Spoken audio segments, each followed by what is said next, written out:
Mesdames, Messieurs, bonsoir et bienvenue sur le plateau du journal de la télévision nationale du Burkina. Au menu de cette édition, la poursuite ce jour à Ouagadougou du premier forum national des personnes âgées du Burkina. Au deuxième jour de la rencontre, les échanges entre les personnes âgées et le président du Faso ont porté sur leur contribution au développement. Dans cette édition, il sera également question du séjour chez nous de la première dame de Côte d'Ivoire. Madame Dominique Ouattara est venue échanger avec la première dame du Burkina sur des questions liées à la lutte contre la traite des enfants. Et puis la communauté internationale célèbre demain la journée des Nations Unies. Dans ce journal, le coordonnateur résident du système des Nations Unies répond aux questions de Adjima David Tombiano sur la contribution du système au développement de notre pays et à la résolution des crises humanitaires dans la sous-région. Au deuxième jour du Forum national des personnes âgées du Burkina, les échanges se sont déroulés avec le président du Faso. Ont été abordées les questions liées à la contribution des personnes âgées aux actions de développement du pays. Sur la cérémonie d'ouverture, le compte-rendu est de Adama Koulibaly. Des délégués des personnes âgées venus de 13 régions du Burkina Faso ont échangé avec le président du Faso dans le cadre du premier Forum des personnes âgées du Burkina qui se tient les 22 et 23 octobre 2012. Cette rencontre s'inscrit dans le cadre d'une dynamique de dialogue avec ces personnes de troisième âge pour leur pleine participation au développement du Burkina Faso. La tenue de cette première édition du Forum national des personnes âgées consacre notre ferme volonté de créer un cadre privilégié d'écoute, de dialogue et de concertation directe avec nos aînés, bâtisseurs hier de notre patrie, et aujourd'hui pétri d'expérience et source d'inspiration pour les générations montantes. Cette option découle de notre engagement résolu à œuvrer à la promotion et à l'ancrage de la solidarité intergénérationnelle au sein de la communauté nationale. Elle constitue, au regard des enjeux actuels, un impératif pour la construction d'une nation forte, unie et prospère. Personnes âgées du Burkina Faso, votre mobilisation pour cette importante rencontre confirme votre attachement à un Burkina Faso de stabilité et de progrès que vos nombreuses actions ont contribué à forger. Au cours des échanges, les différentes préoccupations des personnes âgées seront mises en exergue dans la perspective de solutions idoines pour leur plein épanouissement. Et les échanges avec le chef de l'État ont permis aux délégués des 13 régions de notre pays d'exprimer leurs préoccupations. Des préoccupations qui se regroupent en deux grands points que sont la santé et l'amélioration des conditions socio-économiques des personnes du troisième âge. Le point des échanges avec Viviane Tiendrebeo. Les participants au Forum national des personnes âgées ont parlé de leurs difficultés qui sont entre autres la santé, l'accès aux parcelles et au logement, l'alimentation, le manque d'activités génératrices de revenus et d'espaces de loisirs et de repos. Ils se sont aussi intéressés au développement des différentes localités, un développement qui passe selon les personnes du troisième âge de la région du centre-est par la construction et le bitumage de l'axe Tenkodgo-Ouargla-Sanga, frontière du Togo. À ces doléances, les membres du gouvernement ont apporté des réponses, chacun selon son domaine de compétence. Le président du Faso a dirigé les échanges qui ont duré 3 heures. Je pense aussi qu'être directement en contact avec ces personnes et avoir de leur point de vue l'écriture de leurs préoccupations, je pense que cela va servir utilement le gouvernement et nous-mêmes pour organiser à la fois la protection sociale de ces personnes, mais aussi voir comment organiser leur insertion plus forte et plus harmonieuse dans le processus de développement du Burkina. Le Premier ministre a souhaité voir le Conseil national des personnes âgées s'impliquer davantage dans l'éducation des jeunes pour participer à la transmission des valeurs qui font la fierté des Burkinabés. Et selon le président du Faso, le pays des hommes intègres a plus que jamais besoin de ses anciens. Nous évoluons dans un monde qui se modernise. C'est-à-dire qu'aujourd'hui, vous savez, dans quelques années, nous allons avoir à faire dans toutes nos activités humaines l'introduction, malgré nous, de l'outil informatique. Et je pense que les personnes âgées, c'est là un espace qui peut leur être utile pour mieux s'insérer dans le mouvement économique, monde qui bouge actuellement. À plus de 60 ans, les problèmes de santé apparaissent et compliquent ainsi la vie des personnes âgées. C'est pourquoi les participants ont demandé la création de services de gériatrie et l'extension des visites médicales de la CARFO aux épouses et époux des retraités. Ce sont des préoccupations que le gouvernement a déjà prises en compte. Le département du professeur Adama Traoré pense aux 83% de personnes du troisième âge qui vivent en milieu rural. La visite médicale a un coût. Le ministère de la Santé, qui veut l'étendre à ces vieux du monde rural, est en négociation avec les clubs et services pour obtenir les financements nécessaires à la réalisation de ce projet. Mais la mise en œuvre de la politique nationale de protection sociale devrait permettre de résoudre le problème. Avant de clore ce premier forum national des personnes âgées, le président du Faso a rendu hommage à tous les anciens décédés. Il a eu une pensée particulière pour Feu Grégoire Idani, rappelé à Dieu le samedi 20 octobre et dont l'inhumation a eu lieu ce mardi dans son village natal. Leur contribution à l'édification du Burkina Faso est inestimable.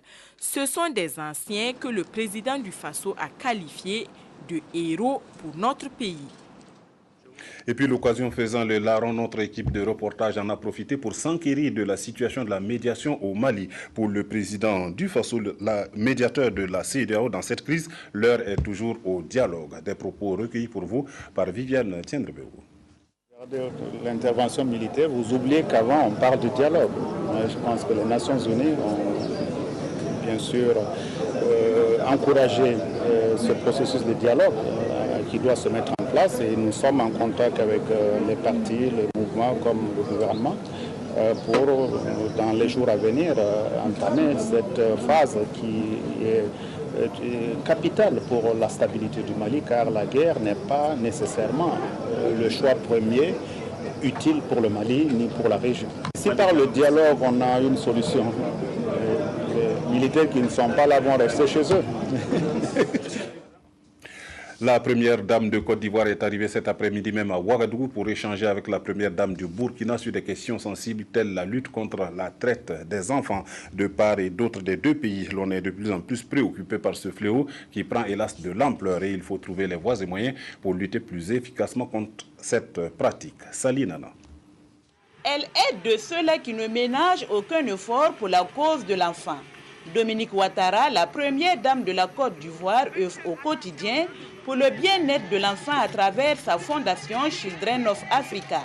Présente ici au Burkina Faso, elle envisage conjuguer ses efforts avec ceux de la première dame du Burkina pour lutter contre le travail des enfants. Vous savez que l'un de mes engagements en tant que première dame, c'est la lutte contre le travail des enfants.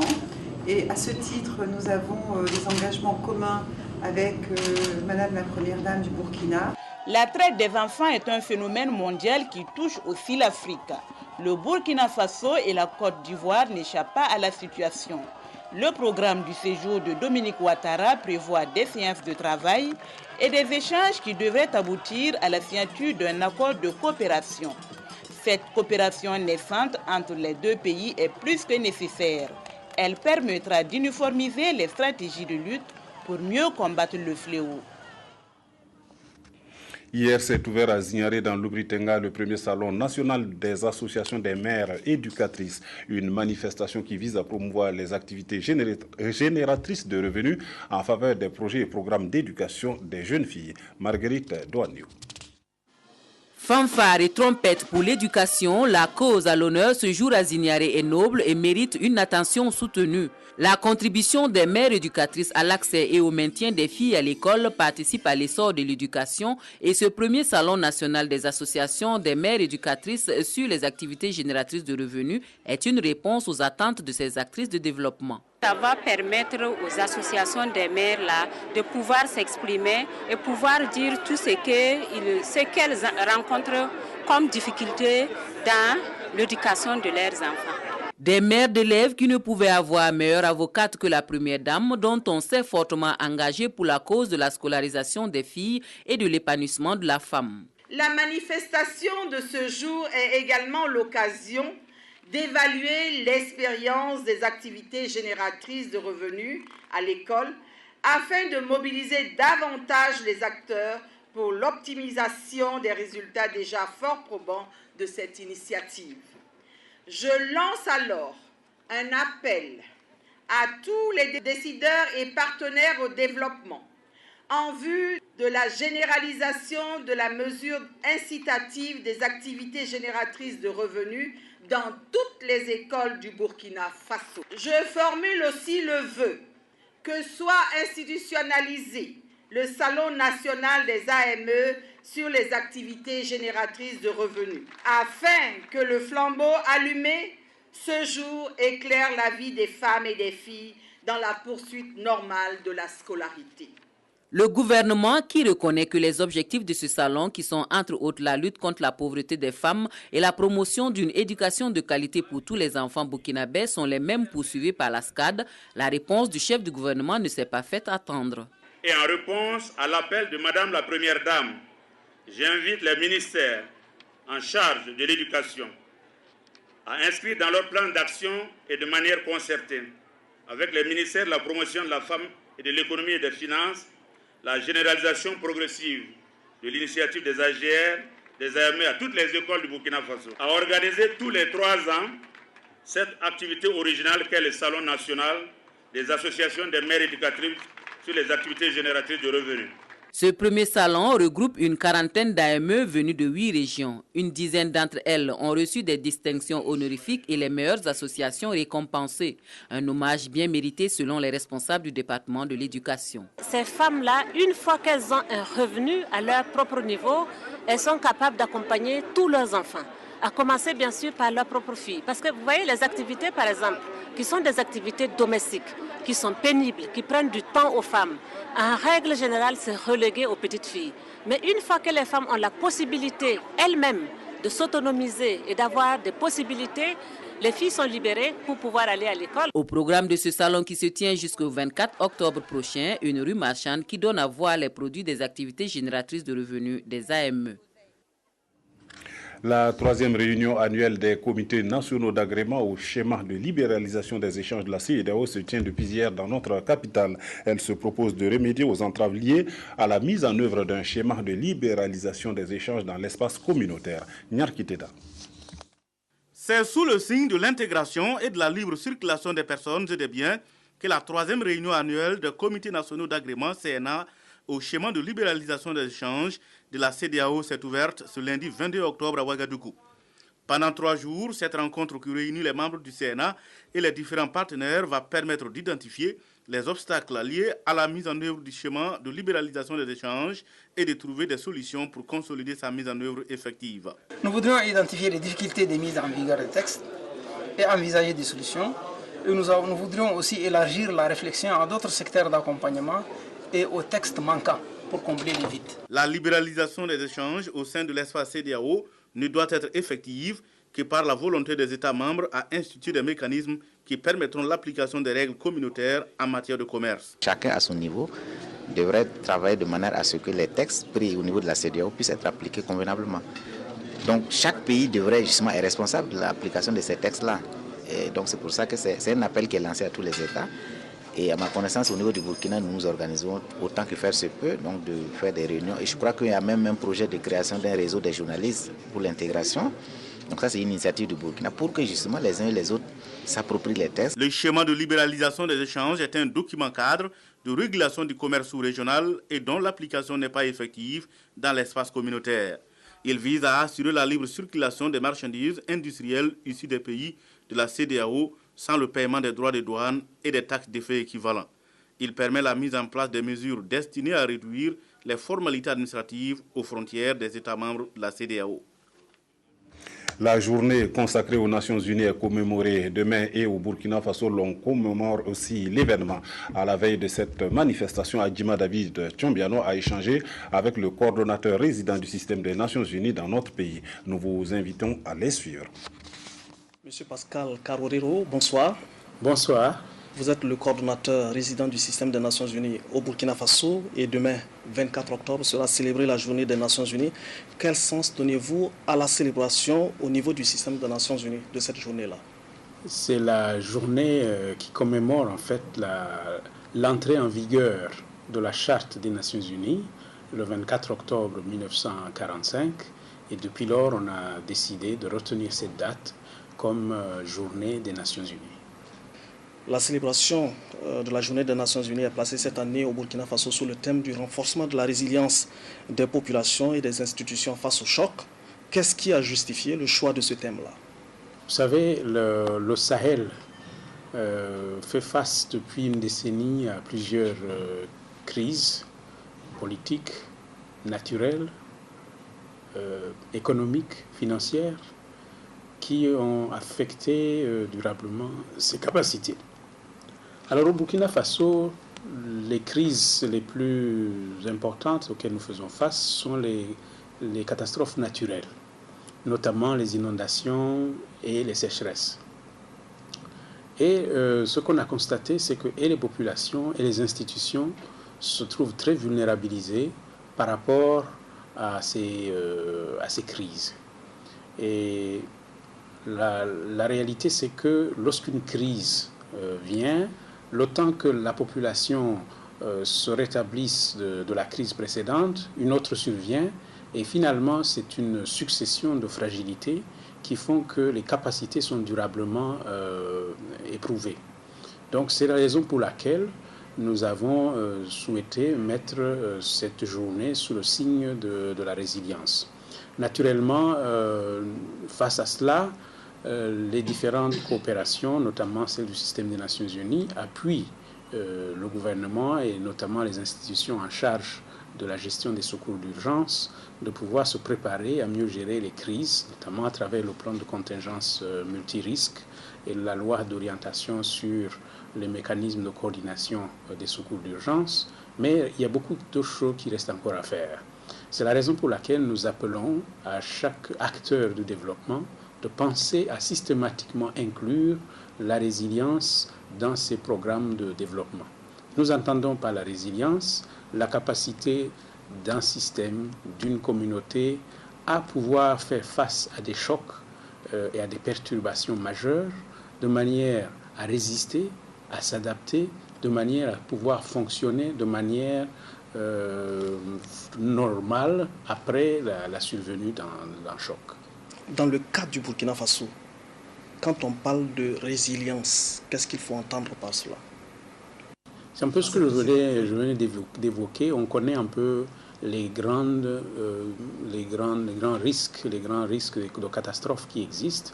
Donc il faut que les institutions nationales et les communautés puissent se préparer.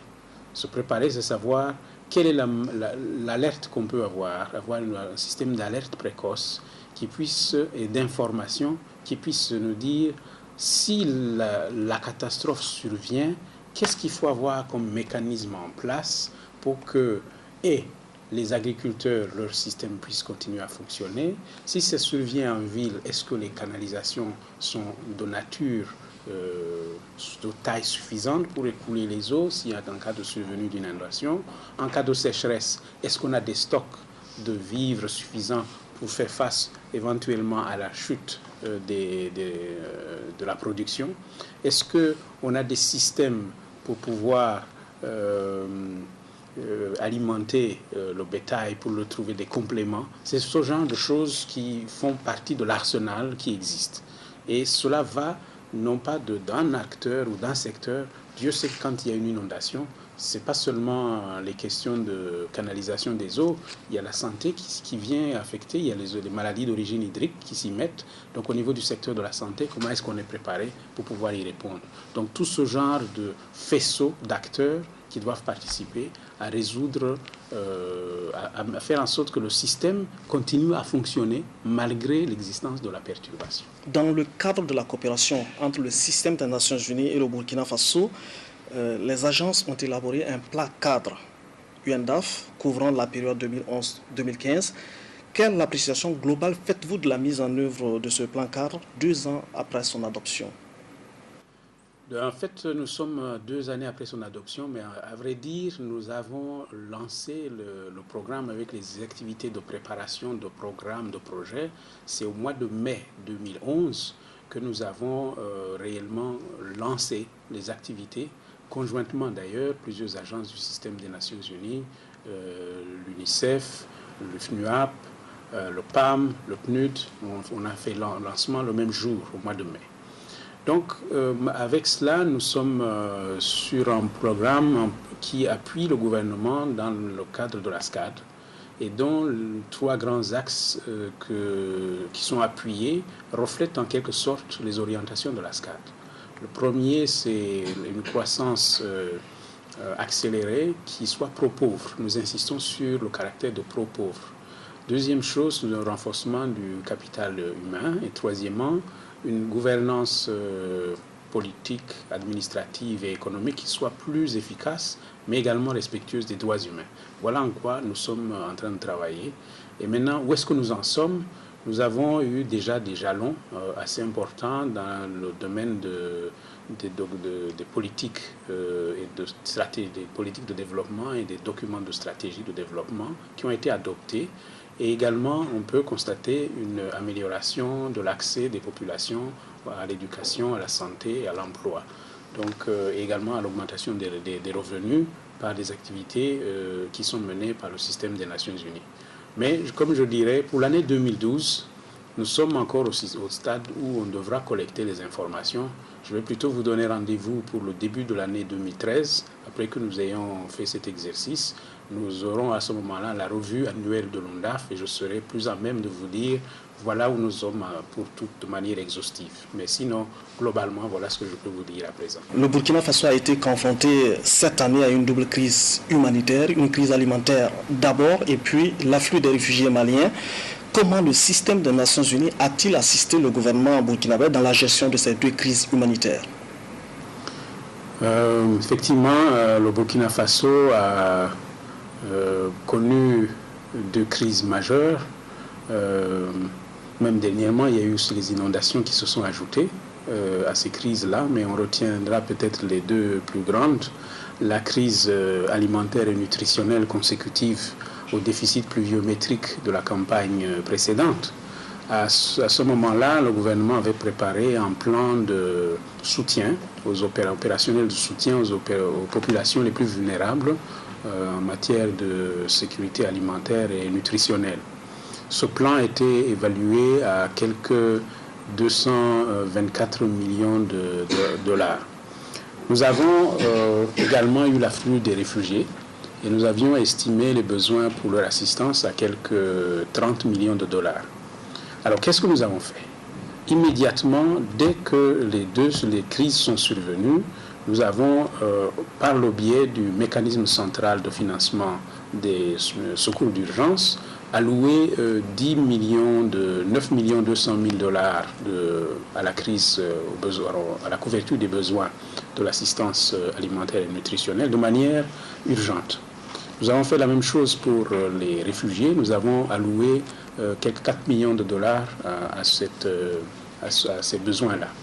Deuxième chose que nous avons faite, nous avons aidé le gouvernement à faire la coordination et le suivi des contributions des autres partenaires, de sorte qu'on puisse savoir à tout moment qui a apporté quoi, par quel biais, et ça va servir à quel type de besoin.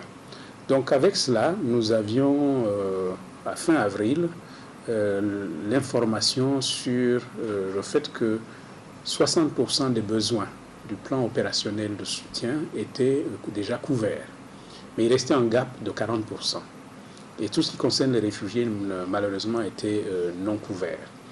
Nous avons donc aidé à mobiliser la communauté internationale au-delà de ce qui avait déjà été mobilisé localement, en mettant en place un appel humanitaire consolidé pour 126 millions de dollars. À ce jour, nous avons pu récolter 70 millions de dollars. Donc il nous manque malheureusement encore à 56 millions de dollars à l'appel. Mais dans ce domaine-là, nous avons donc pu assister dans les domaines retenus par le gouvernement, y compris en plus de cela, donc l'assistance alimentaire nutritionnelle, mais également le domaine de l'eau potable et de l'assainissement, en particulier pour les réfugiés, mais également pour l'hydraulique humaine et animale. Et également, nous avons eu des appuis dans le domaine de la santé pour la vaccination et la prise en charge des besoins sanitaires des populations affectées, aussi bien les réfugiés que les autres. Et donc, également en matière de protection, en matière de scolarisation, et puis également naturellement pour les réfugiés qui sont en domaine multisecteur.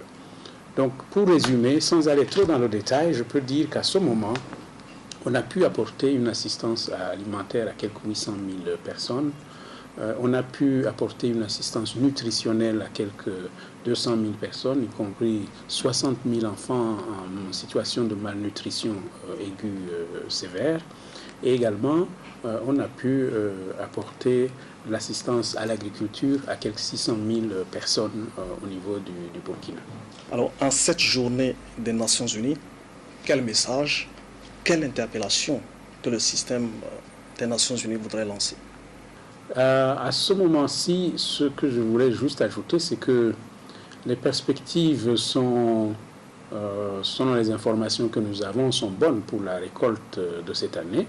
Cependant, comme je disais tout à l'heure, les populations qui ont été vulnérables au cours de l'année dernière sont encore besoin d'assistance pour reconstituer leurs moyens d'existence.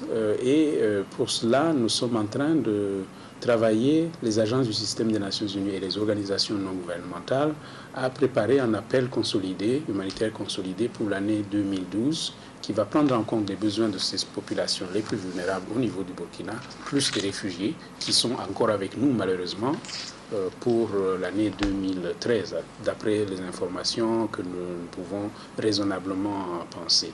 Donc ça, c'est la première chose. Deuxième chose, c'est que je voudrais dire, naturellement, je voudrais saisir cette occasion pour remercier le gouvernement du Burkina Faso pour les dispositions et les facilités qu'il accorde au système des Nations Unies et qui font que nous pouvons faire ce travail de manière satisfaisante et j'espère à la satisfaction de la population et du gouvernement. Monsieur Carrero, merci. C'est moi qui vous remercie. Voilà, c'était donc un entretien avec le coordonnateur du système des Nations Unies à la faveur de la journée des Nations Unies. Le Burkina Faso dispose désormais d'un cadre de concertation sur la biotechnologie agricole. C'est en fait un forum d'échange et de diffusion d'informations sur la biotechnologie agricole afin de lever les éventuels doutes persistants sur ces technologies agricoles. Évariste Kombari. Voici le logo symbole du forum ouvert sur la biotechnologie agricole du Burkina Faso. La section du Burkina qui vient ainsi d'être lancée est la 6e en Afrique, la première en Afrique francophone, toute créée sous l'impulsion de la Fondation africaine pour les technologies agricoles. Ce forum ouvert est une plateforme d'échange et d'information. Le Burkina Faso étant le 3e pays en Afrique à commercialiser les plantes biotechnologiques à travers le coton génétiquement modifié. Le FAP Burkina, qui sera piloté par l'INERA, devrait permettre la diffusion de la bonne information en levant les mythes et les préoccupations. Ce à quoi on assiste aujourd'hui, c'est des informations contradictoires. Les uns disent c'est bon, les autres disent c'est pas bon. Les uns disent on va être dépendant des grandes firmes, les autres disent au contraire, ça va accroître notre indépendance et notre sécurité alimentaire. Je crois donc qu'il est bon d'avoir un cadre où tous ces gens, avec des opinions différentes, échangent, n'est-ce pas? Mais comme je le dis toujours, échangent sur la base des résultats scientifiques éprouvés. Les actions vont être organisées par mois. On a une séance par mois, et des séances de déjeuner de débat de 2 heures. Et le comité de programmation va identifier la personne qui va faire une présentation. Et ensuite, on a des gens qu'on va inviter pour poser des questions. Ce forum se veut donc un cadre de concertation qui devrait réunir une fois par mois l'ensemble des acteurs de tous bords et de toute sensibilité politiques, scientifiques, sociétés civiles et autres autour des questions de biotechnologies agricoles. La naissance de la section Burkina de l'OFAP s'est faite en présence des représentants de plusieurs pays africains. L'ADF-RDA forme ses directeurs de campagne dans la perspective des élections à venir. Le parti de l'éléphant compte engranger le maximum de sièges aux élections législatives et municipales, raison pour laquelle il a réuni les responsables de la campagne des 13 régions du pays pour discuter de stratégies appropriées afin d'atteindre les objectifs escomptés. Jacques Lamissa-Tarpaka. Le parti de l'éléphant voit grand pour les prochaines élections le 2 décembre. Et pour atteindre ses ambitions, l'ADF-RDA, l'Alliance pour la démocratie et la Fédération Rassemblement démocratique africain, forme ses directeurs de campagne afin de s'assurer une large victoire. La formation est assurée par la Fondation internationale du Parti centre suédois. On se focalisait sur les questions des jeunes. Et on a beaucoup parlé de questions de groupes cibles. Quel est le groupe cible? Parce que même chez nous, on a des budgets limités, donc on ne peut pas poudrer le message. Il faut savoir à qui s'adresser. Notre question est d'avoir un message.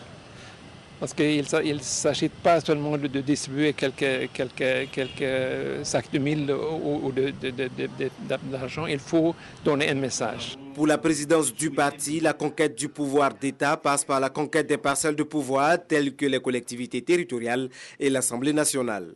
Cette campagne est tellement importante pour l'ADF-RDA qu'il faut que nous l'abordions avec le maximum de bagages et d'atouts et d'outils entre nos mains pour pouvoir réussir cette campagne et avoir une campagne vraiment bien organisée, une campagne bien pensée et une campagne gagnante pour l'ADF-RDA. Au moment où l'ADF-RDA s'affaire pour entrer en campagne, son président, Maître Gilbert Noël Ouédraogo, vient d'être élu vice-président pour l'Afrique de l'Ouest du réseau libéral africain, un regroupement des partis politiques libéraux d'Afrique. Des personnes soupçonnées d'escroquerie, de contrefaçon de documents à partir de leurs ordinateurs ont été arrêtées et présentées aux médias. Elles sont 7 à avoir été arrêtées et les enquêtes se poursuivent pour situer les responsabilités. C'est Sylvestre Rada. Onibouya Chike et ses camarades dans les filets de la gendarmerie depuis le 6 octobre seraient des cybercriminels opérant dans la ville de Ouagadougou. Ils ont été appréhendés en flagrant délit par la gendarmerie dans des villas 6 au secteur 16 et 17 de la capitale où ils se livraient à la contrefaçon de documents destinés à estorquer des fonds aux populations. 2 équipes se sont rendues simultanément dans les domiciles cités et ont pris les occupants en flagrant délit sur leurs outils informatiques en pleine navigation Internet. 7 personnes ont été interpellées et conduites à la brigade. 9 ordinateurs portables ont été également saisis. Ces 7 présumés malfrats de nationalité étrangère opéreraient avec la complicité d'une Burkinabé qui, elle, est toujours en cavale. L'informaticien du groupe a reconnu les faits au dire de la gendarmerie. Son mode opératoire consistait à intercepter les mails des usagers et à leur envoyer des mails avec des fausses propositions. Si les intéressés tombent dans leur piège, alors ils reçoivent les fonds par virement bancaire et ensuite ils rendent tout contact. 17 spécimens de documents contrefaits ont été découverts dans leur machine. On peut citer entre autres passeport, certificat d'hérédité, carte de crédit, etc. Ces individus risquent 5 à 10 ans de prison et au regard de la gravité des faits, la gendarmerie interpelle les populations à plus de prudence et de collaboration afin de permettre de démanteler d'éventuels réseaux de cybercriminels. Le service d'urgence de l'hôpital Blaise Compaoré est fonctionnel depuis le 8 octobre dernier. Les prestations s'y déroulent normalement et c'est ce qu'a pu constater une équipe de la télévision. Tanga Kafandou. Ouvert le 8 octobre 2012, le service des urgences de l'hôpital national Blaise Compaoré est désormais fonctionnel et reçoit pour l'heure 10 à 20 patients par jour. Depuis le 8 octobre, nous pouvons recevoir les urgences médicales. Nous pouvons aussi recevoir les urgences pédiatriques. Voilà, et également, nous pouvons hospitaliser les patients qui ont un problème d'ordre médical et bien sûr les enfants. Mais pour ce qui est de la chirurgie, nous allons donc préciser ultérieurement quand est-ce que cela sera possible. À côté, nous avons le hall d'accueil qui comprend plusieurs compartiments. La salle de premiers soins, la salle de triage des patients et une pharmacie. L'organisation pratique du service répond à un souci d'efficacité dans la prise en charge des patients. Dès que le patient arrive, il est accueilli par une aide-soignante. Voilà, donc l'aide-soignante qui... voilà, donc c'est l'aide-soignante qui reçoit le patient et qui note l'heure d'arrivée. Ensuite, il conduit le patient au niveau du box de tri. Voici la salle d'accueil des urgences vitales. L'équipement ici est à la hauteur de la gravité des cas qui y sont traités. Des patients qui ne doivent pas attendre d'être vus, parce que si on ne les voit pas rapidement, le cas peut être fatal pour eux. Voilà, donc c'est des patients, en réalité c'est les soins intensifs du service des urgences. Nous avons encore un autre service de soins intensifs qui comporte 24 lits au total. Ici, nous avons 4 lits. Et donc, nous recevons ici les patients qui ont, par exemple, besoin de ce qu'on appelle bénéficier d'un déchocage. Par exemple, si le cœur s'arrête brusquement, cet appareil permet donc de relancer l'activité du cœur. Là, c'est la salle de pédiatrie. C'est ici que les enfants sont soignés.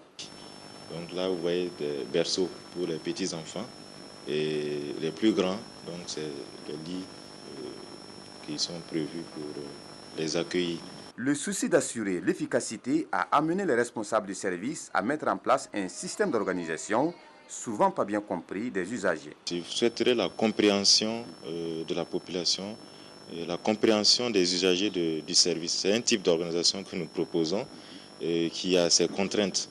Et donc, nous n'avons pas dit que c'est parfait, ce n'est pas du tout. Il n'y a rien de parfait sur Terre, mais si la population nous aide, nous allons essayer donc d'offrir le maximum que nous pouvons des services de qualité.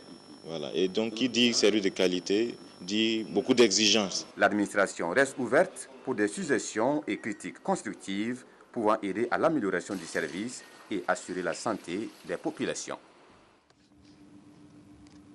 Dans le registre santé, toujours le lancement du 3e passage des journées nationales de vaccination se déroule sur l'ensemble du territoire national.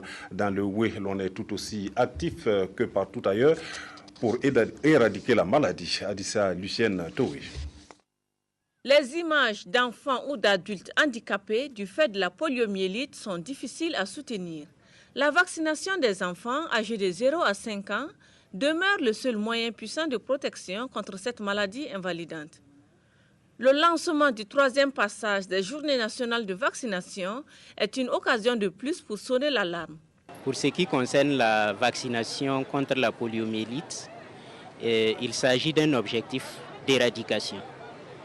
Ça veut dire que l'objectif ultime est que aucun enfant au niveau de l'échelle régionale ne puisse échapper à ce passage-là. Il s'agira de la stratégie porte à porte, mais l'accent sera mis particulièrement sur les lieux de regroupement tels que les marchés et les gares, et aussi au niveau des points d'entrée, que ce soit par voie terrestre, par voie ferroviaire ou par les airs. Selon les spécialistes, la poliomyélite est une infection pédiatrique très contagieuse, entraînant la survenue de paralysie et quelquefois de décès. D'où cette mobilisation pour bouter la maladie hors de la région des Hauts-Bassins, partant dans tout le pays. La poliomyélite est une maladie invalidante. C'est pourquoi, à l'occasion de ce lancement, nous avons invité la population à sortir massivement pour vacciner les enfants de 0 à 5 ans et même ceux qui ont déjà été vaccinés. La vaccination contre la poliomyélite constitue un droit pour tout enfant âgé de 0 à 5 ans. Ce 3e passage des équipes va s'étendre sur 4 jours. La 10e édition du Festival Sport et Culture de Ouéguia s'est terminée en beauté et pour cause. Un défilé de mode de tenues traditionnelles et l'élection de Miss et Mister Fesco 2012 ont mis fin aux festivités. Moumouni Soubega. C'est une soirée dédiée exclusivement à la mode vestimentaire traditionnelle. Les spectateurs ont eu droit à une démonstration de style et de coupe uniquement made in Burkina. Une démonstration assurée par des scolaires, filles et garçons des établissements de la ville de Waïguia. En catégorie filles, le jury a sacré Rachidatou Traoré du lycée Sainte-Marie de Waïguia, lauréate de Miss Fesco 2012. En catégorie garçons, c'est Jérôme Dabiré du lycée Yadiga de Waïguia qui est élu Mister Fesco 2012. Chaque lauréat a reçu un vélo et des skis scolaires. J'ai des sentiments de joie qui m'animent parce que je ne pensais pas avoir ce prix-là. Une soirée bien appréciée des spectateurs. J'ai apprécié ce soir, donc c'est très bien. Même c'est un défilé des habits traditionnels que c'est très bien engagé dans tous les FESCO, le Festival des sports et de la culture de notre pays. L'initiative entre dans le cadre du 10e FESCO, une façon pour les organisateurs d'impliquer les jeunes dans la promotion de la culture locale.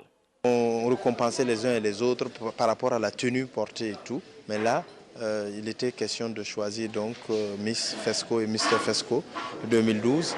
Et vous avez vu aussi que nous avons tenu à ce que cela se fasse dans des tenues africaines et traditionnelles pour valoriser toujours notre culture, valoriser notre tradition. Le Fesco 2012 s'achève ainsi et rendez-vous a été pris le 24 octobre 2013 pour la 11e édition avec comme thème culture et promotion de l'habitat.